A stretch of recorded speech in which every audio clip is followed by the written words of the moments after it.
દાહોદ જિલ્લાના ધારાડુંગર અને ખરસોડ ખાતે PMKSY WDC હેઠળ કામગીરી હાથ ધરવામાં આવી. આજ તારીખ 8/1/2026 ગુરુવારના રોજ સાંજે 5 કલાક સુધીમાં આપેલ માહિતી અનુસાર પ્રધાનમંત્રી કૃષિ સિંચાઈ યોજના વોટર રોડ કમ્પોન્સમેન્ટ હેઠળ જે 2021-22 યોજનાના અંતર્ગત ગ્રામ્ય વિસ્તારમાં જળ સંરક્ષણ અને જળ સંચયને મજબૂત બનાવવા માટે મહત્વપૂર્ણ કામગીરી હાથ ધરવામાં આવી છે.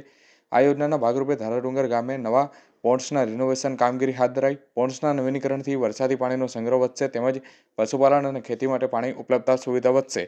તે જ રીતે ખરસોડ ગામમાં પણ નવી ચેકડેમ કામગીરી હાથ ધરવામાં આવી છે.